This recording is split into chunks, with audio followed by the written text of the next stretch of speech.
Welcome to another In Wheel Time podcast, a 30-minute mini version of the In Wheel Time car show that airs live every Saturday morning, 8 to 11 a.m. Central. From Studio A in the Sugar Shack Studios, it's the In Wheel Time Car Talk Show. Just ahead, we hope to talk to Melissa Farrell with the Triumph Registry Car Club about her journey in the club. I got to drive the refreshed Kia Seltos. Kind of a smallish, compact SUV. Not bad. I'll give you my thoughts on it. Conrad has the cruise-in calendar, and later we'll have an eBay guy on that I bought some wheels from. I'll give you the whole story. All right. Plus, This Week in Auto History, along with the stories making automotive news headlines this week. Just ahead on the In Wheel Time Car Talk Show. Howdy, along with David Ainsley filling in for Mr. Mars this morning. We have King Conrad DeLong, as always. We always need more Jeff Zekin. I'm Don Armstrong. Glad you could join us on this Saturday morning for our live show. If you're listening on a stream, a podcast, whatever kind of thing that there is out there. This is hour one. This is hour one of a 3-hour live program. It's our one, not your one, our one. You're right. I'm sorry. Yeah. Oh, Our you one. are. Yeah. No H. No, we don't need that H. At any Get rate, the H out of here. yeah, let me know if she dials in for we'll us. do will you? that. Okay, thank you very much. Mr. Mars has that phone number for her if we need to call her and remind her that she's on. I think I gave you that list. But at any rate, there is some interesting news this week. Oh, gosh. And there's this underlying kind of thing going on within automotive media about EVs. Somebody gets a story about this. Somebody gets a story about this. Somebody gets another story here. Well, You mean the media would lie to us? I don't know about the lie part of it, but I will tell you that it's this underground thing going on. Rumbling. I didn't print out the story, but there is a deal now where, there is an element that is being mined in China that apparently there's some sort of restriction or something going on that they're not going to be able to fulfill all the orders that they have for, I don't know, whether it's cobalt or one of those elements that they use to make batteries. There's a big hiccup right there. First of all, it's China. So they're in control. China. They're in control again. Yeah, absolutely. And we want to give them control from our administration. Yes. And, they've been in control for quite some time, but the thing that I find interesting is the fact that we're all about this EV push, but the resources for the batteries apparently aren't there to be able to fulfill all the orders. And we had the guy on from the mining a little company. bit closer, if you would. We had the guy on from the mining company earlier this year. This is Spain. Yeah. That really talked a lot about who's controlling those resources. But with the whole EV onset, this has been talked about since day one. Day one. It's nothing new that we're listening to and people are describing. It's been there. It's just now that it's coming to fruition because, hey, we can't get it. Everybody knows, but everybody knows. Yeah, Don. Yeah, that's me. Everybody knows, but nobody wants to admit the truth. And then, of course, the media is going to give you one story.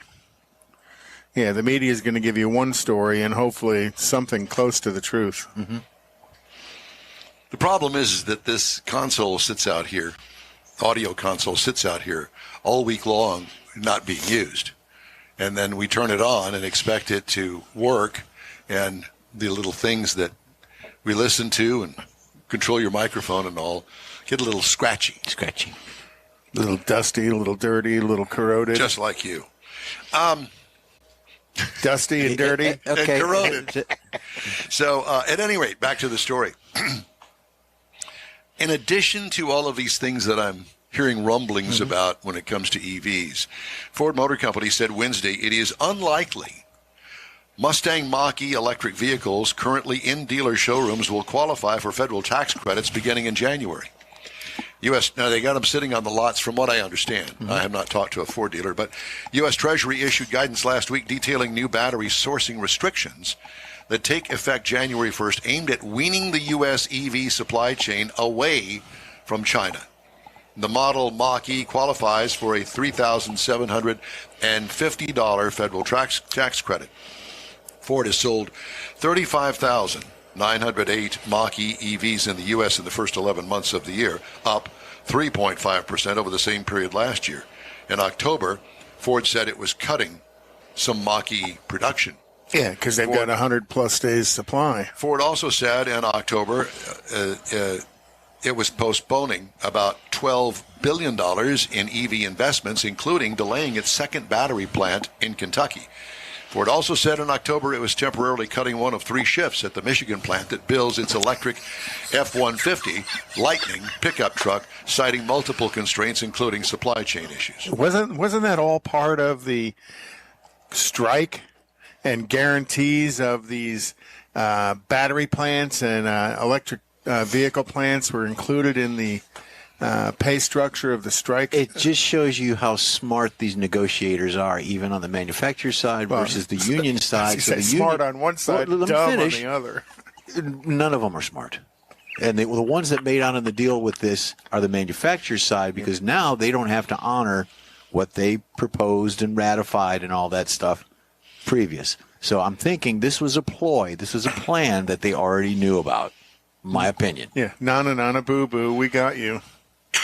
Well, there is a big upheaval in the automotive industry right now, needless to say. Mm-hmm. And they've all made these bajillion-dollar commitments to EV because that's what the current government wants us to do, to switch to EVs. And the government subsidized a lot of it. Mm-hmm. I don't have a problem with people driving EVs if that's what you choose. Yeah. I just think that it's just one more thing that in the store to buy. Just another choice. Yeah. But don't force me. Mm-hmm. Yeah, exactly. It doesn't work for me personally. Yeah. If I commuted every day to the same job within, 100 miles or so, I would buy an EV if I were tending toward that choice.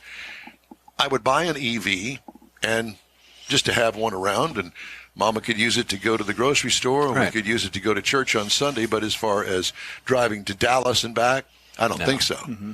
Just doesn't make any sense to me. But if you got the funds, that's what you want to do, go for it.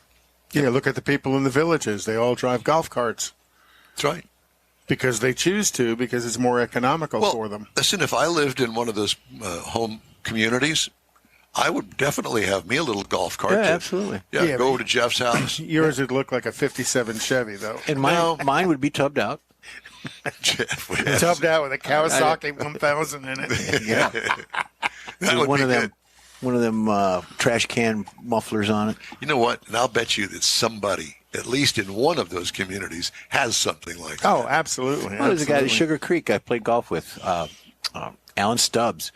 He had probably one of the fastest golf carts that I know Stubbs of. motorcycle? No, it was a different Stubbs. Got it. But it was a fast little. I mean, you go from when you hit your ball, we were there. Before the ball come to a Before stop. the ball landed, right? We were there. And he had a sound system, and he must have had like 12 speakers in this thing. Like Rodney Dangerfield. Yeah, exactly. It was pretty much that was what it is. Before Rodney Dangerfield, he had that. So, Alan, if you're out there, hello. Interesting. This is for Conrad. Okay. Now, you have to keep your mouth shut until I finish the story. Oh, that's going to be hard. Let's take bets on that. What's the over and under on that? Ready? I'm just clearing my throat to make sure I'm quiet. Ready. You be ready. But right now, you need to just remain silent. 10-4. General Motors is calling workers back to the office, ending CEO Mary Barra's work appropriately policy that gave people flexibility to stay home during the COVID-19 pandemic. He's building. Barra sent a memo to staff Tuesday saying employees must commute into GM on Tuesday, Wednesday, and Thursday each week if they live within 50 miles of a GM office, a spokesperson confirmed. Some top executives live out of state, and it'll be up to Barra if they have to go into their offices, the spokesperson said. This is the story from Automotive News. Effective January 8th, 2024, we are providing more clarity on our 3-day-a-week return-to-office policy. GM said in a statement, hybrid employees need to be in the office Tuesday through Thursday in order to meet critical business needs and retain company culture. Rival Ford Motor Company still maintains a flexible hybrid policy that doesn't require workers to come into the office for a specific number of days a week. They only need to come to the office for group meetings.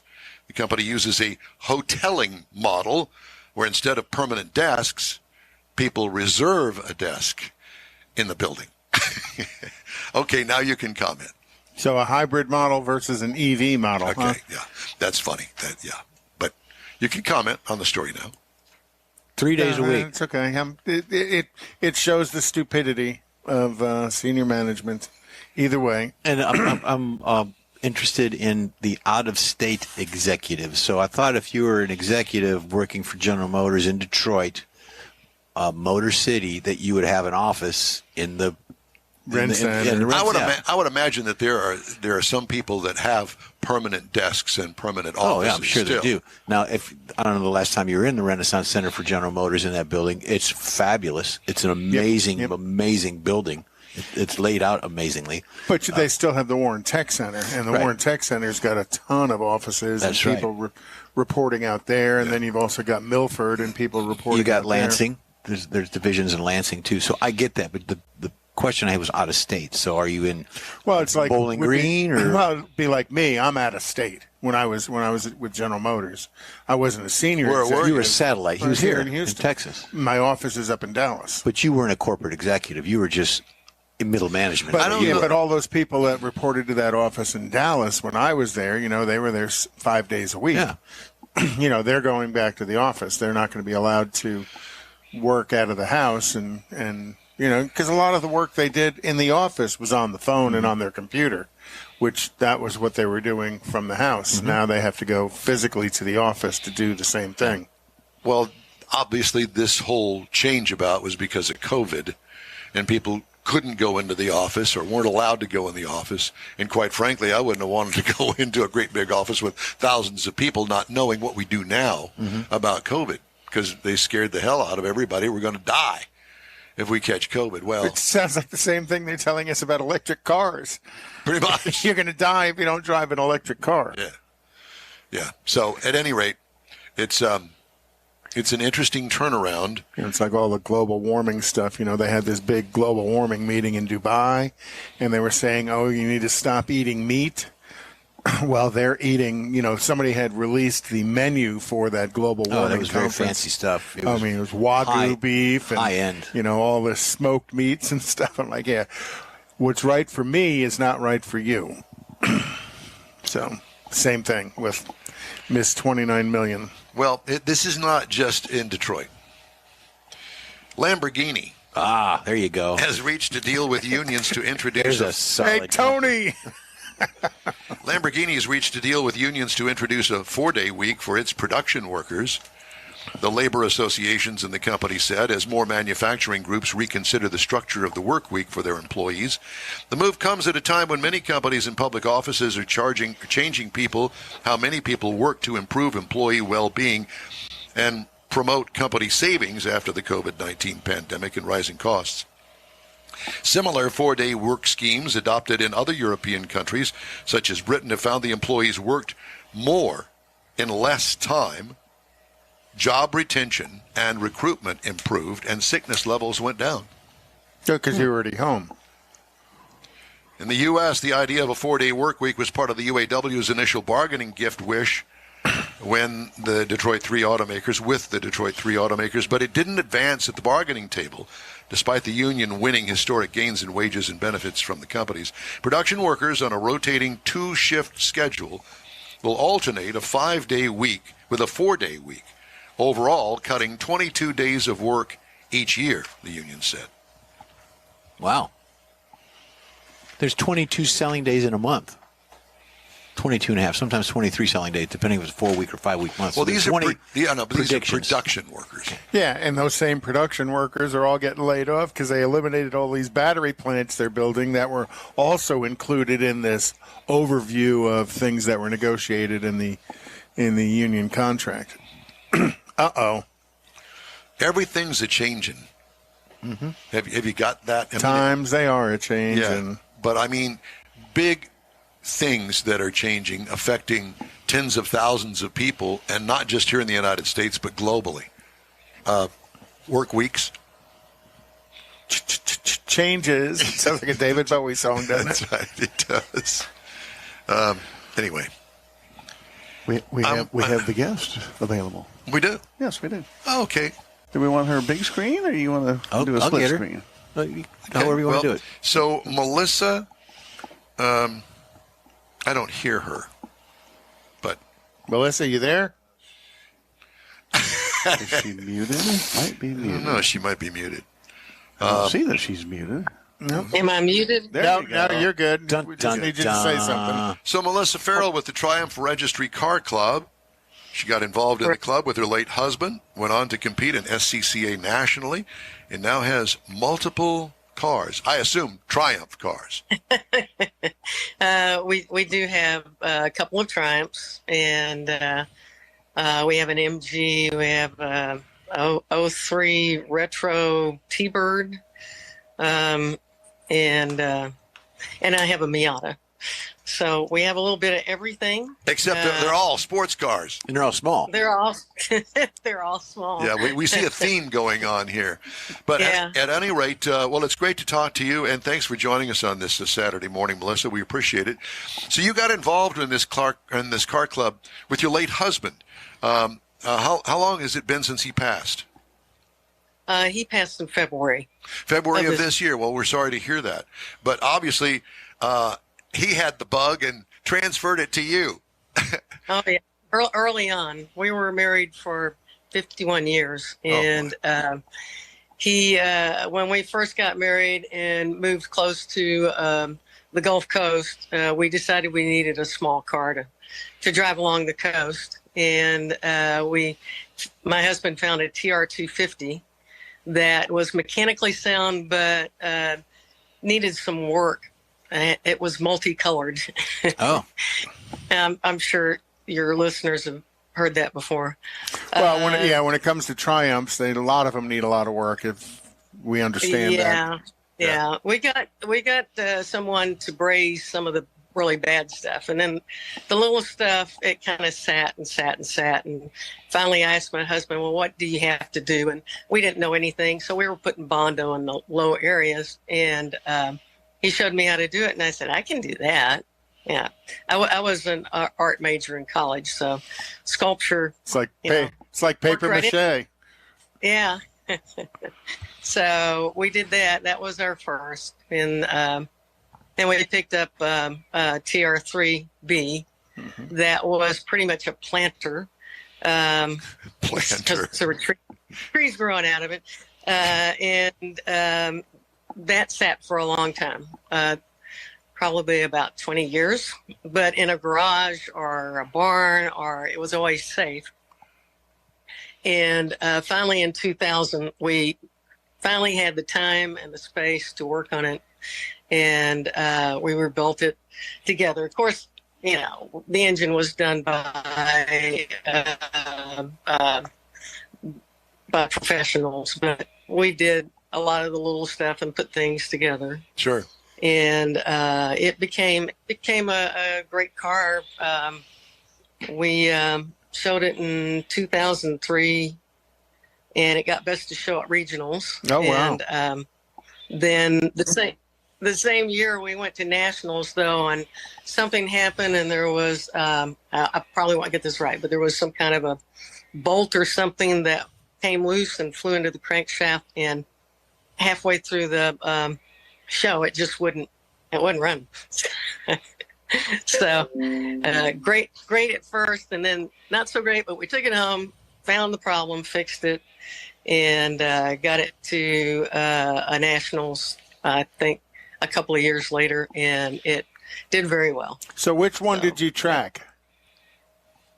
The TR3 is my primary car, and it's a 62 model, and I don't know how to turn this around, so I'm just gonna do it physically. Well, while you're doing that, you said you moved to the coast. Which coast? Texas coast, or is there another part of the country? Gulf Coast. Okay. Yeah, we were originally members of the Gulf area sports car club.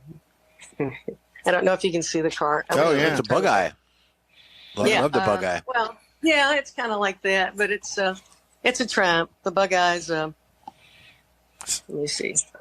The Bug-Eye's an MG. Yeah. I believe, or a Sprite. No, it's a Sprite. Very similar. Yeah, it is. And of course, it's got to be British Racing Green. Of course, yeah. Saddle interior, beautiful car. Yeah, that is a gorgeous car. Thank you. It's fun to drive too. Are you still working on these cars yourself?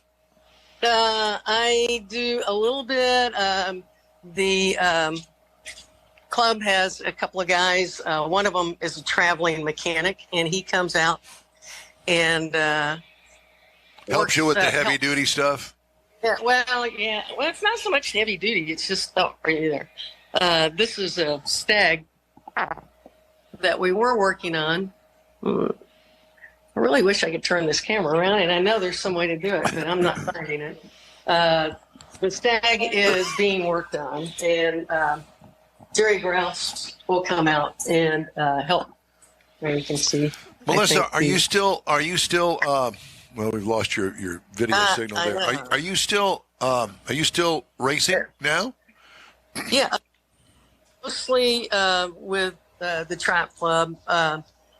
They have autocrosses once or twice a year.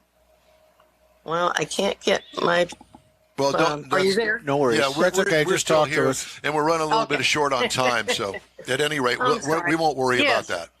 Yes, I still autocross, and autocross is a big part of the Texas Triumph Register, especially. We do them a couple of times a year at the Texas at the Police Academy. Yeah. And it's a lot of fun, and we challenge other clubs to come and see who gets the best time, the Triumphs or the MGs or whoever else comes up. Well, I'm sure that the camaraderie plays a big part in all of this with your club and your racing and all the endeavors that you have with the Triumph. It is. We get together once a month at somebody's house, and then we have one-day and multi-day drives that are offered throughout the year. Usually there's at least one a month, and then we also have breakfast every Saturday morning, which is where I'm not. But they have them in different parts. Houston's huge, so they have them in different parts of the town, and that way everyone gets a chance to come and see cars and visit with everybody. Sure. Well, Melissa, I'm sorry we have to cut you short this morning. We had hoped to talk to you a little bit earlier, but at any rate, we thank you very much for joining us. It's the Triumph Registry Car Club, and her name is Melissa Farrell, and good luck to you, and hopefully we'll catch up with you again soon. Okay. Thank you very much. Thank you. Okay. All right. Time now for this hour's car review. I had a chance to drive the 2024 Kia Seltos. If you've not heard of it, it's been around for a while now. And as a matter of fact, they've just updated it. Here is the latest on that. It comes in several trim levels. Starts with the LX, moves up to S, EX, X-Line, and SX. I drove the SX all-wheel drive, so this is the loaded-up version. 5 passengers, gets a new grille, bumpers and lighting, new wheels, instrument panel. It was debuted first in 2021. So this is a relatively new vehicle for Kia, and to do this kind of a refresh on it in 2021 says a lot. Exterior features, although this is a small SUV, it has a masculine grille, separate lower front valance with a faux skid plate on the front of it, contoured, sculpted sides, off-roady rear end. What I liked about it, the overall looks.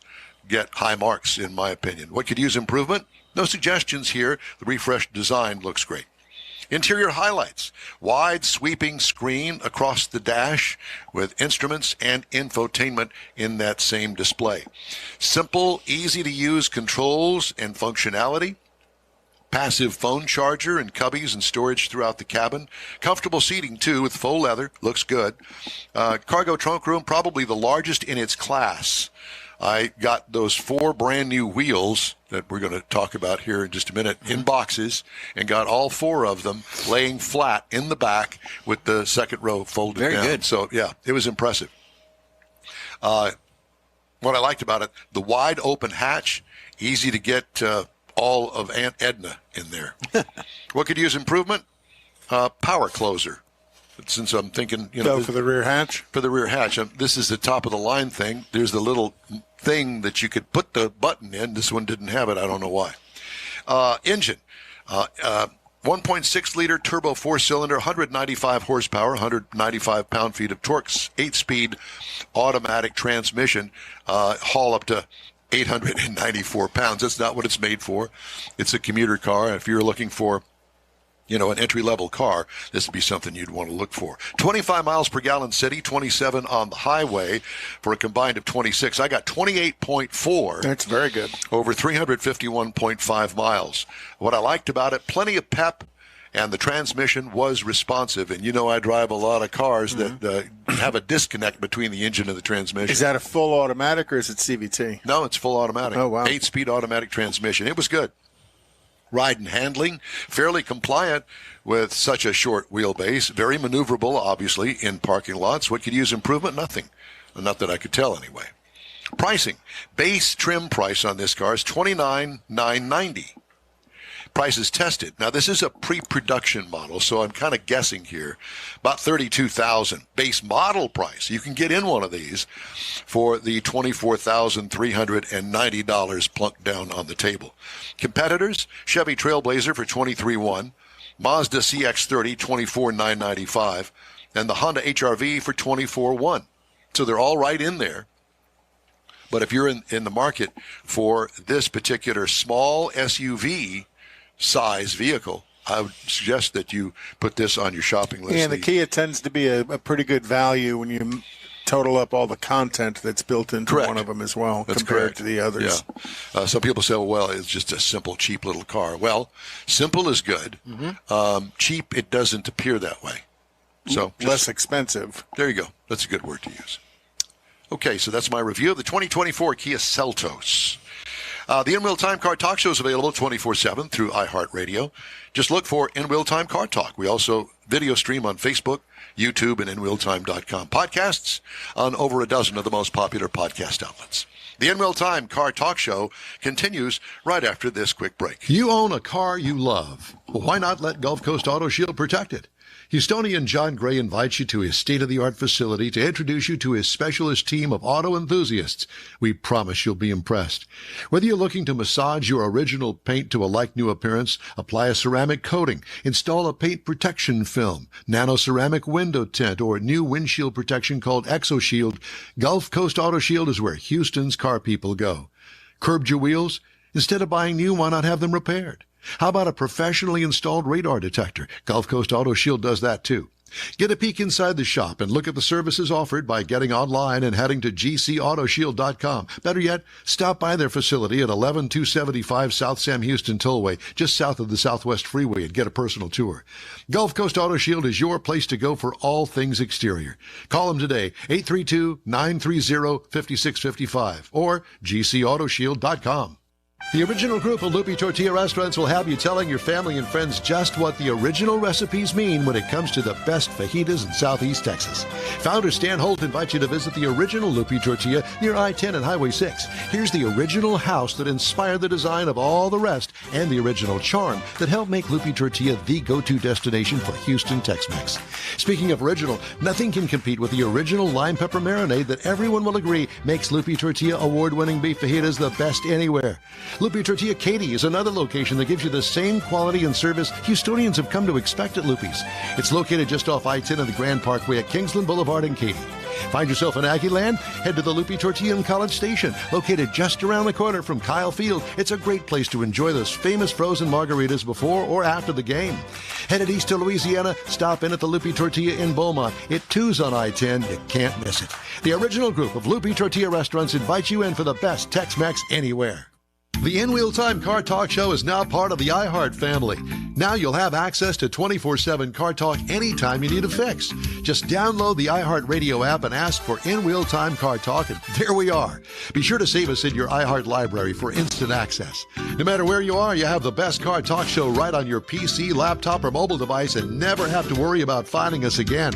Of course, you can always get access to our video and audio streams via InWheelTime.com and your favorite podcast channel, and all of this is free to you.